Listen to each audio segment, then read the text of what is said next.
In one of his interviews, Mehdi Hassan, the erstwhile anchor person on MSNBC, calls the Israeli description of the responsibility of all Gazans as Bin-Ladenist logic.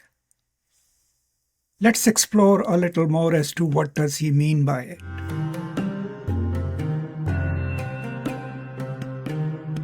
So this is just what I watched in one of the snippets of Mehdi Hassan's interview. Someone asked him that Israel claims that since Palestinians in Gaza Strip elected Hamas, they are complicit in whatever Hamas does and hence maybe a viable target. And in his response, while he goes on to give details, he calls that logic the Bin-Ladenist logic. And a lot of you probably heard that interview and maybe glossed over it, but I want to dwell on it a little more because it's of extreme importance. So what is Bin-Ladenist logic? Of course, it's associated with the infamous Osama bin Laden and Al-Qaeda and even ISIS. I actually discussed this in my book on ISIS, and you can check it out. So the logic by ISIS and previously by Al-Qaeda to justify targeting civilians in Western democracies, including United States of America, goes like this. People of United States elected their leaders. Those leaders have committed atrocities in Muslim lands, and since those leaders commit those atrocities in the name of the people who elected them, those people are party to the process.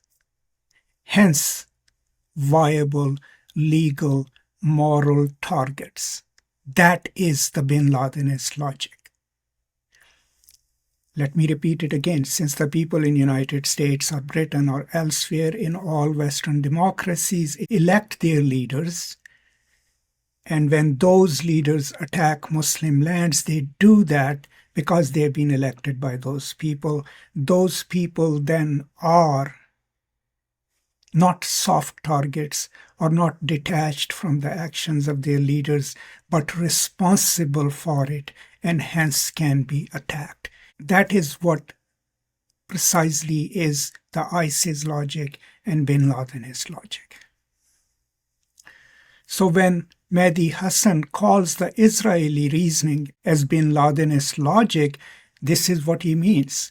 A lot of Israeli politicians, even some of the people, have argued, people on this channel have commented that Palestinians elected Hamas. And if they've elected Hamas, it's okay for Israel to target them. There are no civilians in Gaza. That's what is often said. That is the Bin Ladenist logic. That since people supported or elected, let's say, Hamas, in the process of eliminating Hamas, the people themselves are viable targets and can morally be targeted. So what are the ramifications of that? Obviously, the ramifications of it is that State of Israel then creates this state of exception where the rules that they make of warfare are the only rules that operate. And within that, the logic that they are borrowing is from the very people they are trying to eliminate, Hamas. Hamas, of course, also believes in that kind of logic. So in the end, then, Israeli justification of killing people in Gaza is driven by the same logic that drives Hamas's actions and Al-Qaeda's actions. And I think that is an insight that Mehdi Hassan, provides immediately in that answer, but I hope he had dwelt on it a little longer and explained it to the viewing audience. So, instead I am taking on that job. So anytime someone argues that collective punishment to a people is okay because those in power or those they might have elected have done atrocious things, they are using Bin-Ladenist logic.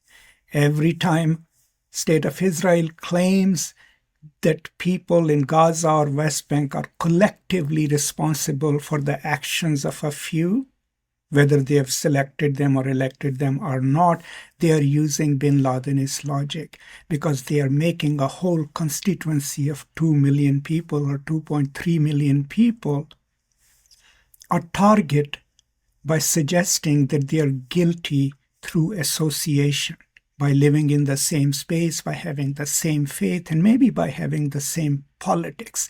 That precisely is Bin-Ladenist logic. Now, why is it important to talk about this?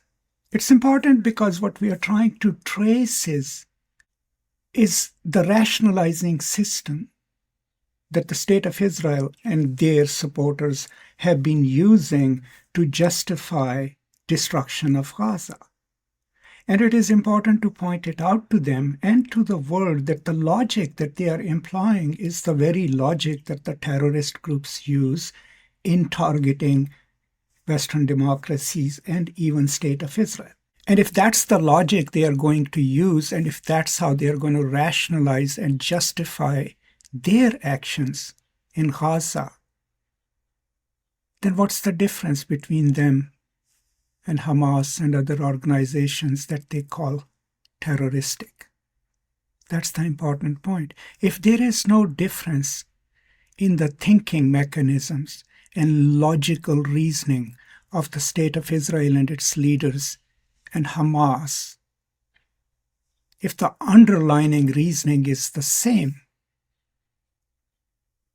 then our job is to point it out and to challenge it, and more importantly, the citizens of State of Israel must point to it and at least ask their leaders that, look, the logic that you're using is the very logic that our so-called enemies use. Because unless there is that kind of recognition in critically thinking about your own assumptions as a nation state, then you will keep repeating what you think your enemies have done or are doing, and then your actions are driven by the same logic of hatred and distrust, right? And that eventually, of course, is going to come back on you and destroy the fabric of your own society. So that's all I wanted to share today. I hope this little amplification of the concept of Bin-Ladenist logic is useful to you. Let me know what you think, and if you have any questions, please post them in the comments, and I'll try to answer them. I'm grateful for your support as always, and, please be kind and generous to each other, and I will now see you next time. Until then, as always, peace and love.